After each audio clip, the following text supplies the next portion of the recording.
우리는 지금까지 복음이란 하나님께서 죄인들을 구원하시는 하나님의 능력이라고 하는 사실과 이 구원을 위하여 하나님께서 하나님의 의를 우리에게 베푸셨고 그로 말미암아 하나님과 화평하게 되었다라고 하는 사실에 대해서 함께 생각을 했습니다.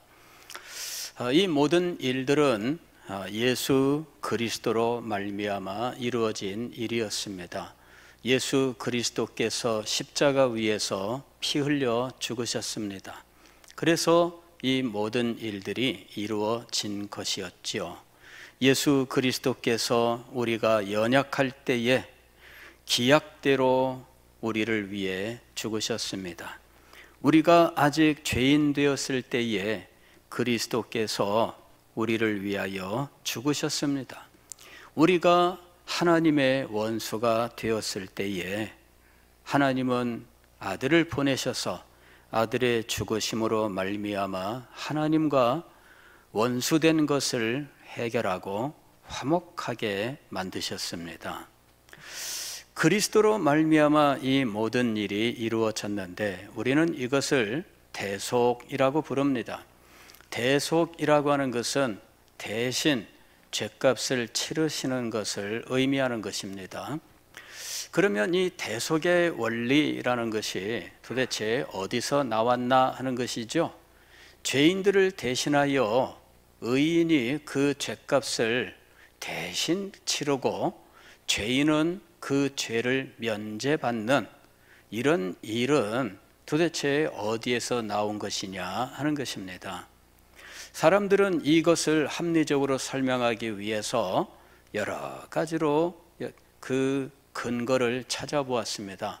그러나 인간이 가지고 있는 법 체계 속에서는 이 일이 가능한 부분이 없더라 하는 것이 결론입니다. 인류 역사 전체를 찾아봐도 죄인을 대신하여 의인이 내가 그 죄를 대신 지고 죄값을 치르면 이 사람은 풀려나고 그 다음에 죄인이 아니고 의인이 된다. 이런 원리가 있느냐 하는 거예요. 인류 역사 속에 이런 법은 없습니다.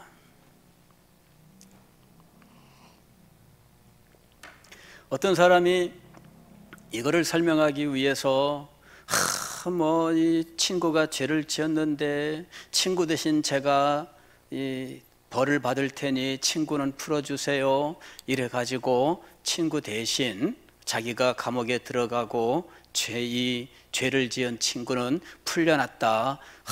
얼마나 우정과 사랑이 대단하냐 이렇게 설명한 이런 설명도 들어봤습니다. 그러나 그런 일은 일어나지 않아요. 어느 재판장이 그걸 허용합니까? 인간 세상 어디에 이런 법칙이 있습니까? 그런 법칙은 존재하지 않아요. 역사 속에 그런 일들이 시행된 적도 없습니다. 누군가 죄인을 대신하여 의인이 죄가 없는 사람이 내가 지은 죄입니다 라고 나서면 위증죄가 돼요. 공무집행 방해가 됩니다.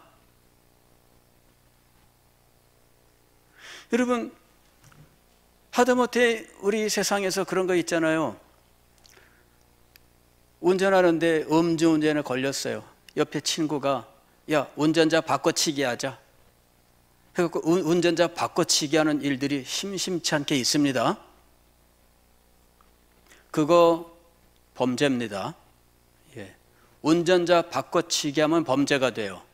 내가 음주운전을 했는데 나는 살짝 빠지고 그 다음에 옆에 있던 사람이 술을 안 먹었어요. 그리고 이 사람이 운전했다고 내가 사고 냈습니다 이러는 거예요. 왜? 음주운전이 더 죄가 무거우니까. 그래서 그걸 모면하기 위해서 혹은 부하 직원이 야 내가 너 돌봐줄게 내 대신 네가 운전해서 사고 냈다고 해라 이래가지고 바꿔치기 하고 이러는 일들이 심심치 않게 일어나요. 그러나 그건 범죄입니다. 죄 없는 사람이 죄 있는 사람을 대신하여 죄값을 대신 받는 이런 경우에는 이거는 심각한 부정이에요. 과거에 그런 일들이 있었습니다. 실제로 부잣집의 아들이 망난이에요. 이 사람이 막 함부로 하다가 누군가 죽였습니다. 그러면은 감옥에 가고 그 다음에 형벌을 받아야 돼요. 그런데 아주 가난한 집안의 다른 아들을 포섭을 해가지고, 야, 니네 집에다가 내가 돈 이만큼 줄게. 네가 대신 가서 형벌을 받아라. 이래가지고 대신 가서 형벌을 받는 일들이 있었어요. 그거는 부당한 일이죠. 왜? 죄인을 바꿔치기 하는 거예요. 인간 세상에 죄인을 바꿔치기 하는 원리는 없습니다. 그것을 용인하는 법체계는 존재하지 않습니다. 역사 속에 그런 일들은 시행된 적이 없습니다. 그것은 어느 누구라도 정상적인 생각을 가진 사람이라면 아무도 인정하지 않는 일이에요. 그런데 하나님께서 예수 그리스도에게 우리의 죄값을 치르도록 하셨어요. 예수 그리스도는 우리를 대신하였고, 그리고 우리가 지은 죄에 대하여 책임을 지고 그 죄값을 다 갚으셨어요. 죄의 형벌을 친히 감당하셨던 거죠. 그리하여 십자가 위에서 죽으셨던 거예요. 도대체 그 원리는 어디서 나온 것입니까? 인간의 법에서 나온 것이 아닙니다. 제가 그 원리가 어디서 나왔는지를 알기 위해서 굉장히 고민을 많이 했습니다. 그러나 법에 박식한 법학 박사라 할지라도 인류 역사 속에 그런 법이 있다는 것을 들어본 적이 없다. 그게 결론입니다.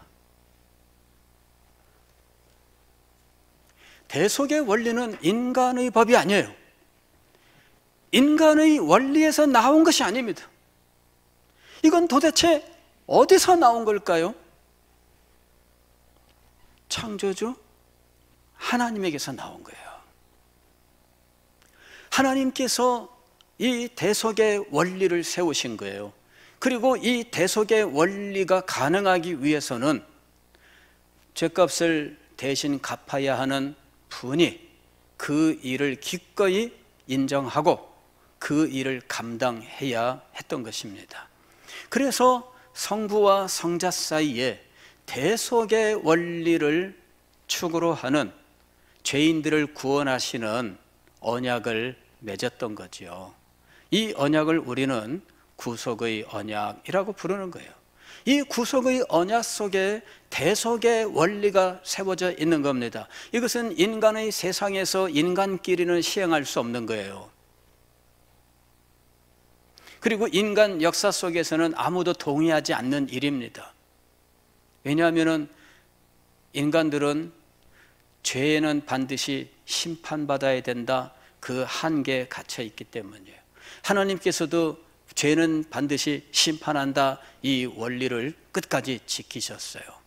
다만 그 죄와 전혀 상관이 없는 분이 대신 담당하는 것으로, 그리하여 우리가 아직 연약할 때에, 우리가 아직 죄인 되었을 때에, 우리가 아직 원수 되었을 때에 그리스도께서 우리를 위하여 죽으신 거예요.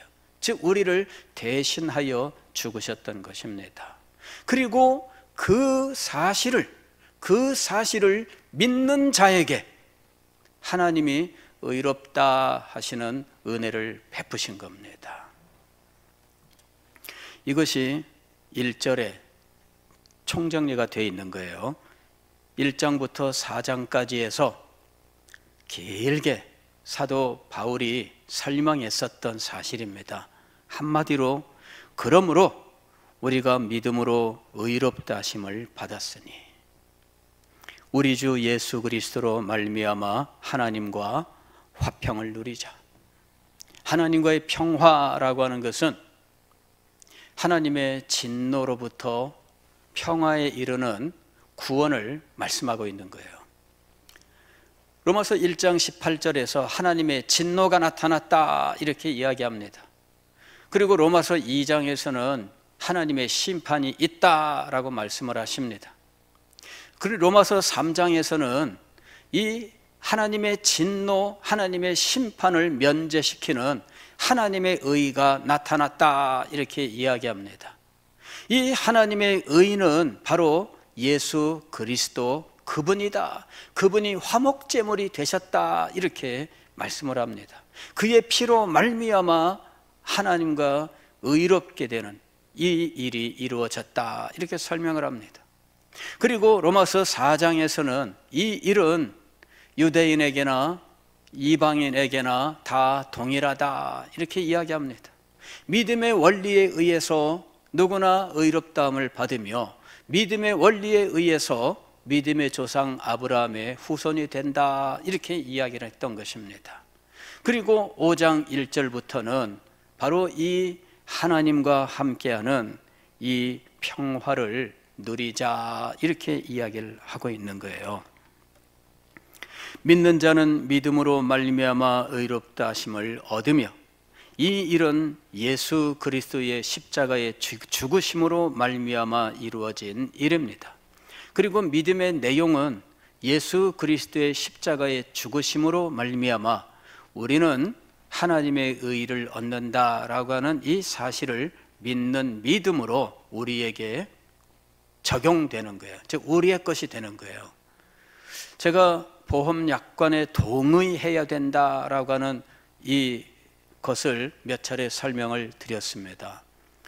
보험 요새는 홈쇼핑에서도 팔고 또 이 텔레마케팅으로도 하고 그렇게 다 하잖아요. 그 다음에 보험 모집인도 와서 최종적으로 하는 것은 보험 약관 설명이에요.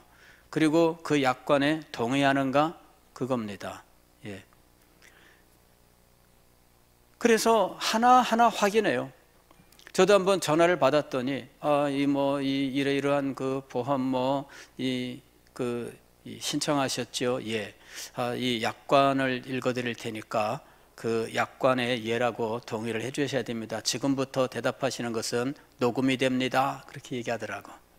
그러더니 갑자기 따르르 읽기 시작하는 거예요. 그러므로 우리가 믿음으로 의롭다 하심을 받았으니 우리 주 예수 그리스도를 말미암아 하늘과 평화를 누리자. 또 그러는 말 우리가 믿음으로 사님이 이 은혜에 들어감을 얻었으니 하나님의 영광을 바라고 즐거워하느니라. 동의하십니까? 예. 그 다음에 또 다만 이뿐 아니라 우리가 하나님의 즐거워하는 이는 인내는 연단을 인내는 소망을 이루는 줄 알미라도 소망 우리 그래 동의하십니까? 예.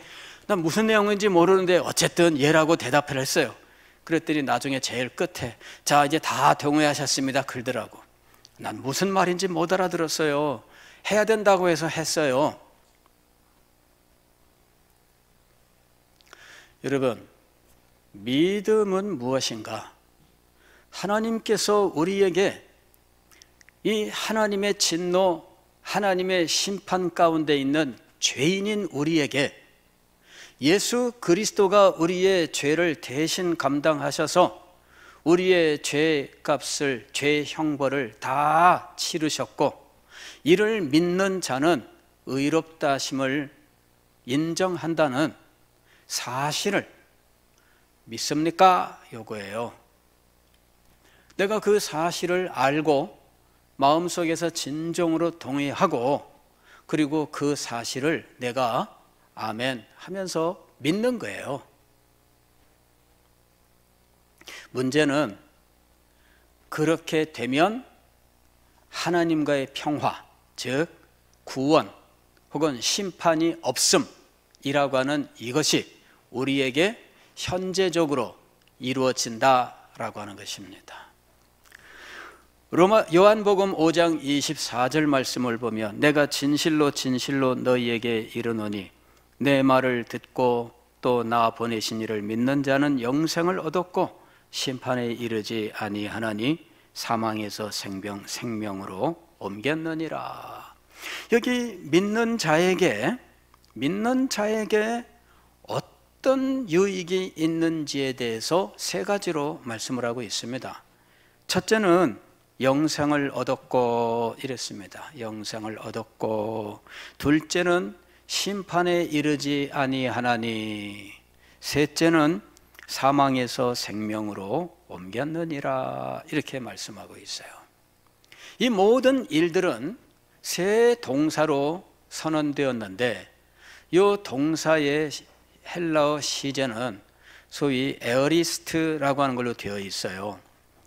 이 동사는 무엇을 의미하느냐 하면은 단번에 끝난 완성된 동작을 말하는 거예요. 사실 우리나라의 동사 문법 속에서 동사의 용법은 그렇게 정밀하지 않습니다. 우리 한국어 문법은. 그러나 헬라어 문법은 동사의 시제가 두 가지로 되어 있어요. 완료냐 미완료냐라고 하는 거예요. 완료와 미완료라고 하는 것을 구분해요. 요거는 헬라어 동사도 마찬가지예요. 헬라어 동사도 완료냐 미완료냐, 즉 그 동사의 동작이 끝났느냐 아니면 안 끝났느냐 그 얘기죠. 안 끝났다는 말은 지금도 계속되거나 반복된다는 말입니다. 히브리어 동사는 완료냐 미완료냐 이것만 판단해요. 과거, 미래, 현재 이것 자체가 없어요. 그냥 완료냐 미완료냐 그것만 판단해요. 근데 헬라어는 과거, 현재, 미래라고 하는 요 시간에 따른 시제도 가지고 있고 그 동사의 동작이 끝났냐 끝나지 않았냐를 판단하는 부분도 있는데 과거 시제의 경우에는 반드시 끝났느냐 끝나지 않았느냐를 구분하게 돼 있어요. 현재를 하는 현재 시제는 그런 것이 없어요. 현재 시제는 끝났다라고 말하면 현재일 수가 없어요. 과거입니다, 이미. 그래서 현재 시제는 끝났다고 말할 수가 없어요. 그래서 현재 시대에서 끝났다는 걸 표현하기 위해서는 현재 완료라고 하는 임시 조치를 가져야 돼요. 미래도 마찬가지입니다. 미래인데 동작이 끝날 수가 없죠. 그런데도 불구하고 미래의 어떤 시점에 끝나 있다라고 하는 식의 의미를 전달해야 되는 순간도 있기는 있어요. 그래서 완료라고 하는, 미래 완료라고 하는 이러한 장치를 가지고 그것을 표현해요. 그러나 동사 자체는 끝났느냐 끝나지 않았느냐 과거 동사에서만 그걸 가리게 되어 있어요. 헬라어가 그렇게 되어 있고 라틴어가 그렇게 되어 있습니다. 지금 이 헬라어에는 끝났느냐? 그거는 더 이상 계속되지 않고 반복되지 않아요. 그거를 에어리스트라고 부르는 동사의 용법입니다. 그런데 공교롭게도 여기 과거 형태로 쓰여져 있는 이 동사가 바로 완결된 동작을 표현하는 에어리스트로 되어 있다는 거예요. 무슨 말씀이냐 하면은 믿는 자는 영생을 얻었고 우리가 막연히 생각하는 것처럼 영생을 얻을 것이고 그게 아닙니다. 영생을 얻을 것이고 아니에요.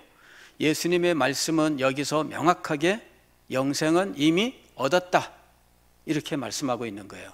동작은 끝났어요. 심판이 없습니다. 사망에서 생명으로 옮겨진 거예요. 앞으로 사망에서 생명으로 옮겨질 것이고 그게 아닙니다. 모든 것들이 이미 끝나서 완결되었고 그래서 이미 이 일은 현재 우리에게는 이미 완성된 상태인 겁니다. 신기하죠? 한국어 동사의 용법으로는 이 부분이 명확하게 드러나질 않아요. 과거 형태로 되어 있기는 하지만 그러나 이런 의미가 우리 한국어 동사 용법에는 존재하지 않기 때문에 이 의미가 전달되지 않아요. 미안하게도 영어도 그 용법이 없어요. 그래서 영어 번역자들은 가령 이 NASB라든지 이런 영어 번역은 최신 영어 번역은 요 에어리스트를 표현하는 특별한 장치를 마련했어요. 과거형일 경우에는 동사가 에어리스트냐 아니냐, 즉 완료형이냐 계속 미완료형이냐, 이거를 구분하는 장치를 인쇄를 통해서 구분하게 만들어 놨어요. 이게 완료다 그러면은 소위 말하면 이탈릭체, 기울어진 거예요. 기울어진 거. 이탈릭체로 인쇄를 해놨어요. 여러분들이 영어 성경을 읽다가 주의 깊게 보셨으면 이탈릭체로 되어 있는 부분을 확인할 수 있을 겁니다. 그 부분은 뭐냐면은 이게 헬라어로 쓰는 완료, 즉 동사의 동작이 끝났음을 표현하는 동사 형태로 되어 있다, 이거를 표현하는 거예요. 그러니까 영어 번역자들은 그 의미까지도 전달하고 싶어 한 거예요. 왜냐하면 동사는 중요한 개념을 담고 있기 때문에 그 부분을 표현해야 정확하게 그 의미가 전달되기 때문입니다. 예수 그리스도를 믿는 자에게 주어지는 영생은 미래의 것이 아니라 이미 완성되어서 현재 우리에게 주어져 있는 상태인 거지요. 이미 끝난 거예요. 심판이 없다라고 하는 것도 이미 끝난 겁니다. 사망에서 생명으로 옮겼다라고 하는 것도 이미 끝난 거예요. 지금 사도 바울은 1절에서 이렇게 이야기를 해요. 그러므로 우리가 믿음으로 의롭다 하심을 받았으니 우리 주 예수 그리스도로 말미암아 하나님과 화평을 누리자. 이미 주어졌기 때문에 어떻게 하자는 이야기입니까? 누리자, 이렇게 얘기한 거예요. 인조이 하자. 영어에 보면은 인조이란 말을 쓰고 있어요. 인조이 하자, 이런 말합니다. 즐겁게 그 모든 축복들을 누리면서 살자, 그 얘기예요. 왜? 이미 완결되었고 이미 우리에게 주어졌기 때문이죠. 요한복음 5장 24절에서 예수님께서 이미 완결된 것으로 끝난, 완전히 다 끝난 이 완성된 동사로 표현하셨던 그것처럼 지금 사도 바울은 하나님과의 평화는 이미 믿는 자에게 현재적으로 완성되어 주어졌다라는 거예요. 그러므로 우리는 이것을 누릴 수 있어야 된다는 겁니다. 더 이상 심판의 두려움에 사로잡히면 안 됩니다. 더 이상 사망의 두려움에 사로잡혀도 안 됩니다. 더 이상 죄의 권세 아래 들어가서도 안 됩니다. 이제 우리는 하나님과의 평화, 즉 심판이 없고 그리고 하나님의 진노가 없는 하나님의 의가 주어져 있는, 그리하여 하나님과 평화를 누리는 이 상황 속에서 있으니 이것을 누리자라고 하는 것입니다. 2절 보면 이렇게 말씀합니다. 또한 그로 말미암아 우리가 믿음으로 서 있는 이 은혜에 들어감을 얻었으며 이미 끝난 거예요. 계속해서 하나님의 영광을 바라고 즐거워하느니라. 하나님의 영광을 바라고 즐거워하는 이 삶, 이것이 바로 누리자라고 하는 삶, 하나님과의 화평을 누리자라고 하는 이 삶의 핵심이에요. 하나님의 영광을 바라고 즐거워하느니라. 죄인은 어떤 상태에 있었느냐 하면 로마서 3장 23절을 보면 이렇게 되어 있어요. 모든 사람이 죄를 범하였음에 하나님의 영광에 이르지 못하더니, 이렇게 말씀하고 있습니다. 영국의 유명한 신학자 톰 라이트는 그의 로마서에서 이 하나님의 영광에 이르지 못하더니 이 부분을 어떻게 해석하고 있느냐 하면 그의 로마서 주석에서 이 부분을 하나님의 영광이란 인간이 가지고 있는 하나님의 형상의 아름다움을 말하는 것이다. 인간이 죄로 말미암아 인간이 하나님의 형상으로 받은 그 아름다움을 상실했다. 이것이 하나님의 영광에 이르지 못하더니 라는 말씀의 의미다. 이렇게 해석을 하고 있어요.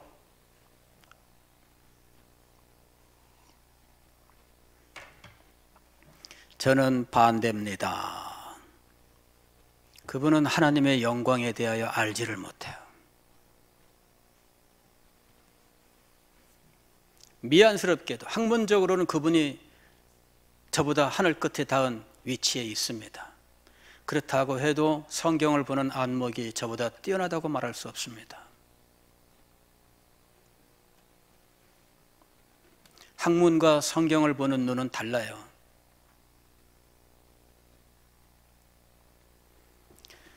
여기 하나님의 영광은 인간성의 아름다움을 말하는 것이 아니에요. 인간이 타락함으로 죄의 부패와 오염으로 하나님의 형상이 심각하게 손상을 입었다라고 하는 것은 우리가 다 신학에서 배우는 일이죠. 하나님의 형상이 바로 그 하나님의 영광의 아름다움을 나타내는 것이다. 그것도 맞아요. 그렇다고 해서 여기서 하나님의 영광이 인간성의 아름다움이라고 말하면 안 됩니다. 어디선가는 그런 의미를 가지고 있겠죠. 그러나 여기서는 그 의미를 가지고 말하면 안 돼요. 획일적으로 하나님의 영광, 인간성의 아름다움, 그래서 성경의 100군데에도 다 그렇게 해석하면 안 돼요. 근데 그렇게 해석하는 부분들이 있습니다. 제가 톰 라이트라고 하는 아주 엄청난 학자입니다, 여러분. 그런데 그분의 책들을 제가 정말 여러 해 동안 읽었어요. 왜? 지금 핫한 사람이니까. 근데 너무나 동의할 수 없는 많은 부분들이 있어요. 하나님의 영광에 대한 해석도 그래요. 제가 그분의 복음, 그분의 이 칭의론, 그다음에 로마서 주석 다 읽으면서 구체적으로 여러분들에게 이것이 그분의 주장이다라고 말하지 않습니다. 왜냐하면 그러면 또 논쟁으로 들어가야 되니까. 제가 로마서 강해를 하는 목적은 논쟁이 아니기 때문에. 그러나 꼭 말해야 될 부분은 말을 합니다. 하나님의 영광을 바라고 즐거워하느니라, 이 부분이 하나님의 영광에 이르지 못하더니 라고 하는 것과 통하는 말씀이에요. 같은 로마서에서 한쪽에 하나님의 영광과 또 다른 하나님의 영광이 서로 다르지 않습니다. 하나님의 영광을 바라고 즐거워하느니라 할 때 이 하나님의 영광이 인간성의 아름다움일 수가 없죠.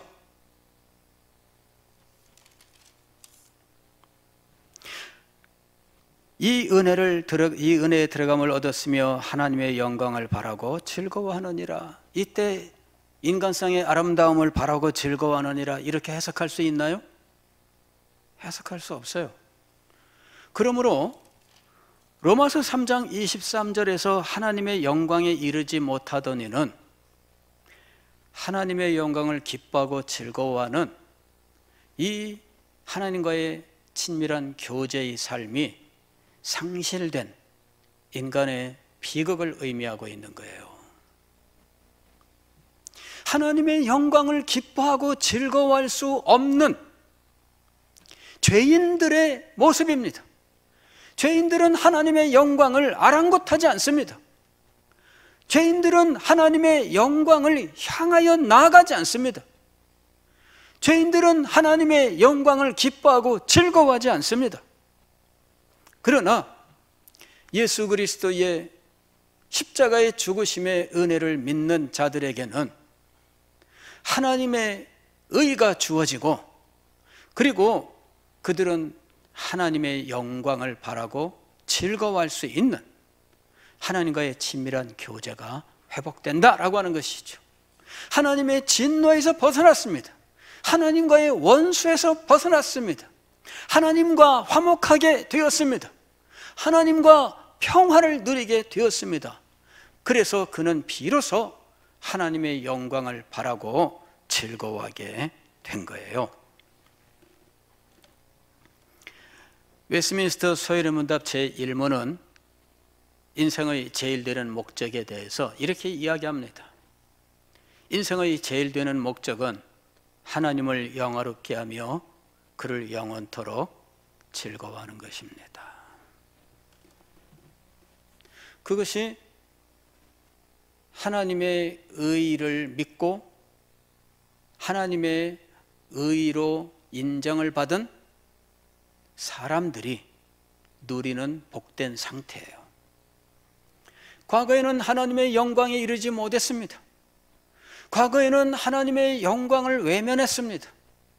그들은 불의로 진리를 가로막았습니다. 그때는 금수와 버러지의 형상을 하나님의 영광으로 경배를 했습니다. 그러나 이제는 달라요. 이제는 하나님의 영광을 바랄 수 있게 되었습니다. 이제는 하나님의 영광을 기뻐하고 즐거워하는 자가 되었습니다. 이것이 하나님과 평화를 누리는 자의 삶의 모습인 것이지요. 이렇게 하나님의 영광을 바라고 즐거워하는 이 변화, 이것이 바로 구원 얻은 자가 누리게 되는 축복인 것입니다. 이 축복을 받은 자는 이 세상의 삶에서 참 비교할 수 없는 너무나 놀라운 삶을 살 수 있게 됩니다. 3절 말씀 보게 되면 다만 이뿐 아니라 우리가 환난 중에도 즐거워하나니, 의롭게 되었고 하나님과 화평을 누리게 되었고 하나님의 영광을 바라고 즐거워하는 자가 되었다면 그 사람은 환난 중에도 즐거워합니다. 왜냐하면 환난 속에서 그는 하나님의 구원을 바라고 하나님의 은혜를 믿음으로 인내하게 돼요. 소망이 없다면 인내할 필요가 없습니다. 그것만큼 고통스러운 거 없죠. 아무런 기대도 없는데 참아야 한다. 그건 고문이에요. 그런데 왜 인내를 할까요? 소망 때문이에요. 여기 보면 이렇게 되어 있어요. 환난 중에도 즐거워하나니 이는 환난은 인내를, 인내는 연단을, 연단은 소망을 이루는 줄 알미로다.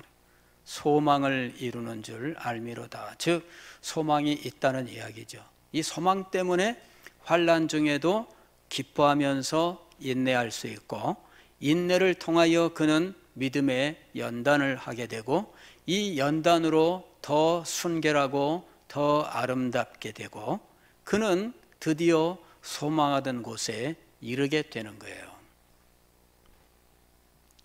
하나님과의 평화, 즉 믿음으로 말미암아 의롭게 된 자가 하나님과 평화를 누리되 그는 하나님의 영광을 바라고 즐거워하는 자가 되었으며, 이 세상에서 환난을 당하나 그는 즐거워합니다.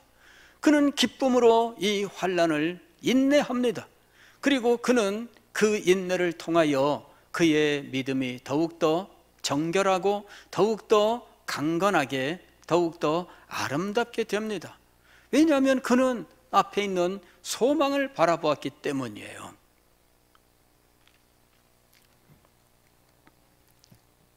오 절 보면은 이 소망은 헛된 소망이 아닙니다. 5절 보면 이렇게 되어 있어요. 소망이 우리를 부끄럽게 하지 아니함은 헛된 소망이 아니다. 헛된 소망이 아니다. 소망이 근거 없는 것이고 성취가 되지 않으면 헛된 거예요. 그걸 믿느라 평생을 살면서 우리가 해야 됐던 일들을 생각하면 허망하기 짝이 없을 겁니다. 이 소망했던 것들이 정말 헛것이었다면 그때 가서 우리는 부끄러워할 거예요. 평생 동안 내가 왜 주의를 지켰나? 쓸데없는 일을 했네. 내가 평생 동안 복음을 전하고 봉사하고 했던 모든 일들이 쓸데없는 일을 했네. 왜? 나중에 보니까 우리가 소망했던 게 진짜가 아니에요. 여기 소망이 우리를 부끄럽게 하지 아니함은 이란 말은 이 소망이 진짜다 그 말이에요. 이 소망이 진짜다.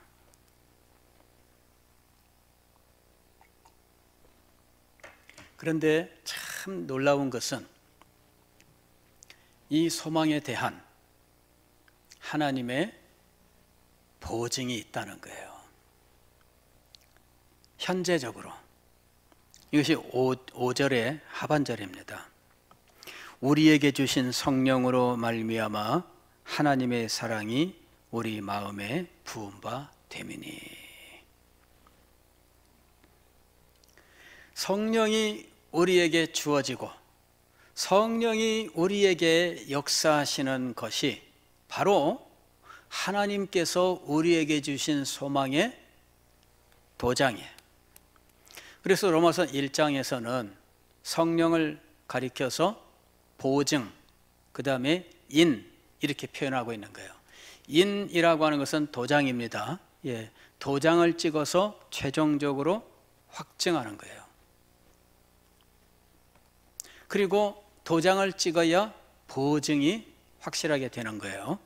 그런데 이런 모든 일들을 하나님께서 우리에게 확실하게 도장을 찍으셨는데 바로 그 도장 찍는 일을 누가 행하셨느냐? 성령께서 행하셨다는 거예요. 성령께서 행하신 이 도장 찍는 일은 8장에서 다시 등장합니다. 지금은 이 부분에 대하여 잠깐 지금 언급하고 넘어가는 거예요. 8장에 가서 본격적으로 성령이 도장 찍는 행위에 대해서 말씀을 합니다. 그때 가서 자세히 살펴보겠습니다. 문제는 무엇이냐면은 지금 우리에게 이 모든 일들은 이미 끝난 것이다. 끝난 것이다. 헬라어 동사 용법에 대해서 여러분들에게 말씀을 드렸죠. 이미 끝난 거예요. 그래서 우리에게는 이제 믿음으로 이것을 얻었기 때문에 이제는 이것을 누리는 거예요. 이 누림은 하나님의 영광을 바라고 즐거워함이 그 핵심이에요. 하나님과 교제 속에 기뻐하는 삶이죠. 그런데 이 삶을 사는 사람은 이 세상에서 환난이 없는가? 그렇지 않아요. 이 세상에서 일어나는 환난 속에 우리도 여전히 살고 있습니다. 그럼에도 불구하고 우리는 즐거워할 수 있는 겁니다. 그리고 인내할 수 있는 겁니다. 그것이 우리를 더욱더 정결하게, 우리를 더욱더 순결하게 할 것이고 우리를 더욱더 아름답게 할 것이에요. 왜 우리가 환난 속에 기뻐하고 인내를 할 수 있었을까요? 그것은 소망 때문이죠. 그런데 이 소망을 간직하고 이 소망이 헛되지 않게 하시는 성령의 역사가 우리에게 있다. 사도 바울은 이렇게 말씀하는 거예요. 그래서 우리가 누릴 수 있는 겁니다. 하나님께서 우리에게 성령을 주셨다는 사실은 너무나 놀라운 거예요.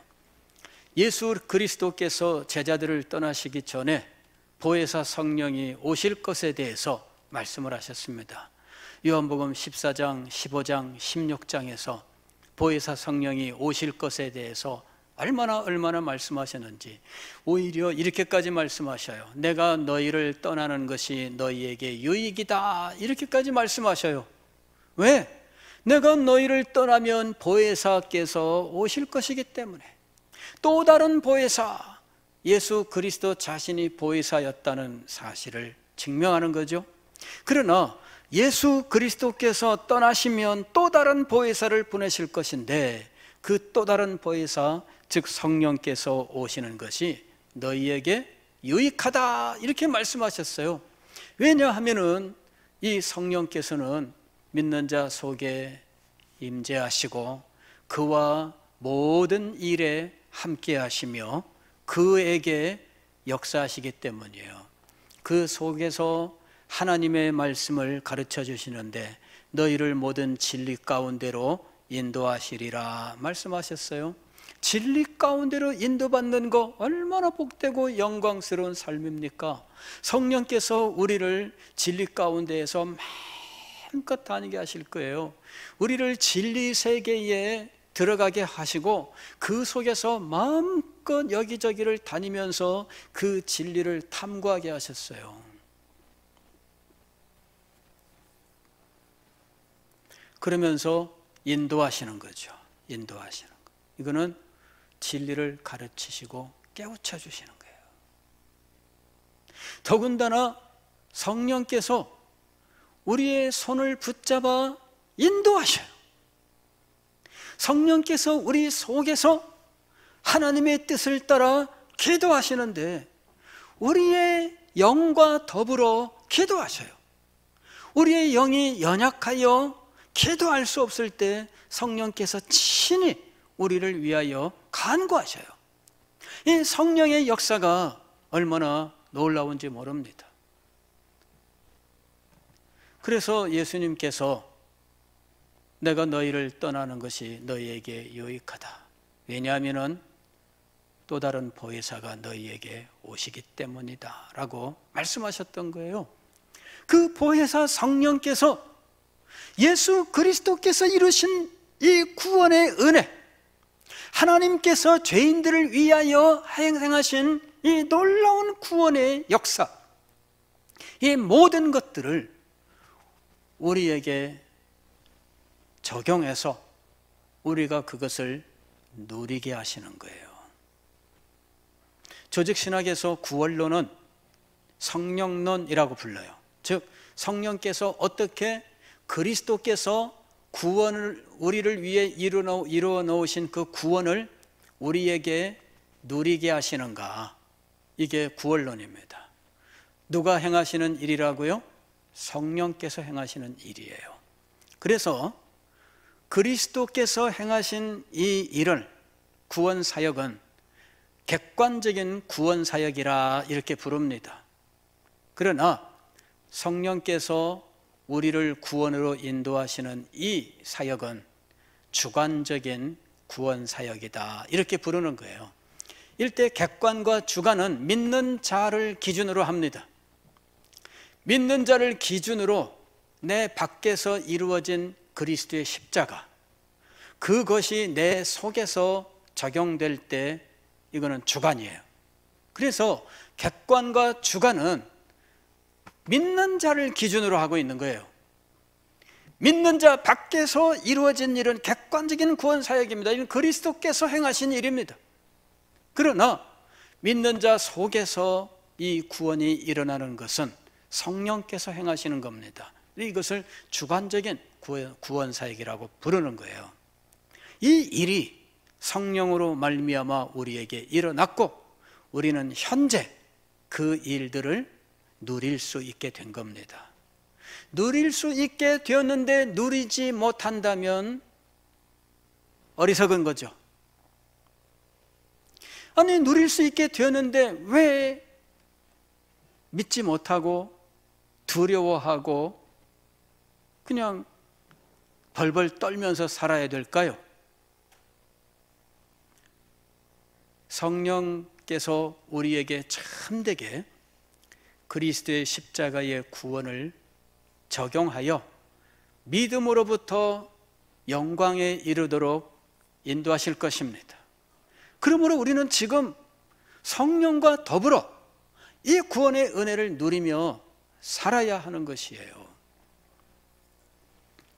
과거에 미국에서 19세기 중엽에 노예 해방이 있었습니다. 그런데 이 노예들이 해방된 것을 기뻐하지 않았어요.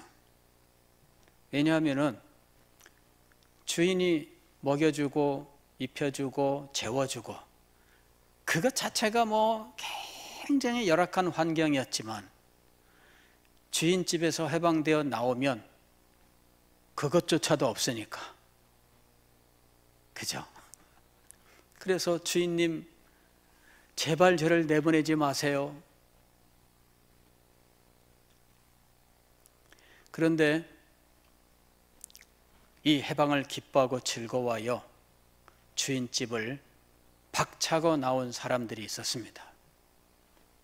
우리는 해방되었다. 이젠 주인이 내주는 썩어빠진 빵 쪼가리 그거 기대하면서 헤어진 옷조가리 그거 겨우 걸치면서 그 확강 같은 데에서 더 이상 안 살아도 된다. 나왔어요.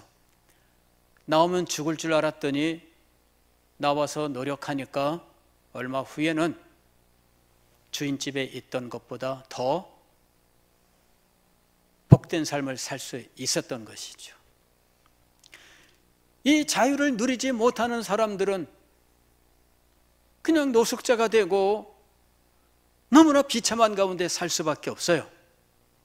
그러나 자신에게 주어진 이 자유를 기회로 삼고 믿음으로 나가면 그는 주인집에 있던 삶과는 비교할 수 없는 너무나 복되고 영광스러운 삶을 살 수 있었던 것입니다. 이를 알지 못한 채 노숙자로 살아가는 사람과 이것을 알고 노력하여 더 복된 삶을 살아가는 사람과 다 같이 노예 해방을 경험했으나 이후에 그의 삶은 전혀 달랐습니다. 오늘 예수 그리스도를 믿는 사람들의 삶도 마찬가지입니다. 어떤 사람들은 노숙자로 살아가지만 어떤 사람들은 복되고 영광스럽게 살아갑니다. 자신에게 주어진 영광스러운 구원이 얼마나 복된 것인지를 알고 하나님께서 이 복된 구원을 누리게 하기 위하여 성령을 주셨다는 사실을 믿고 그 성령의 은혜와 능력을 힘입어 살아간다면 그는 복되고 영광스러운 삶을 현재적으로 누리며 살아갈 수 있습니다. 사도 바울은 복음의 은혜와 능력에 대해서, 그 축복에 대해서 말할 때 단지 그리스도의 십자가만이 아닌 그것을 누리며 사는 삶까지도 함께 전하고 싶었던 겁니다. 그것을 누리지 못하는 것은 복을 누리지 못하는 것입니다.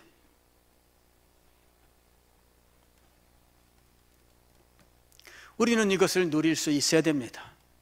사도 바울이 권면했습니다. 그러므로 우리가 믿음으로 의롭다 하심을 받았으니 우리 주 예수 그리스도로 말미암아 하나님과 화평을 누리자. 또한 그로 말미암아 우리가 믿음으로 서 있는 이 은혜에 들어감을 얻었으며 하나님의 영광을 바라고 즐거워하느니라. 우리에게 주신 성령으로 말미암아 하나님의 사랑이 우리 마음에 부은 바 됨이니, 하나님의 성령이, 하나님의 사랑이 우리 마음에 부은 바 됨이니, 이 부분에 대해서는 성령의 역사인데 다음 시간에 여러분들에게 계속해서 말씀을 드리겠습니다. 기도하겠습니다.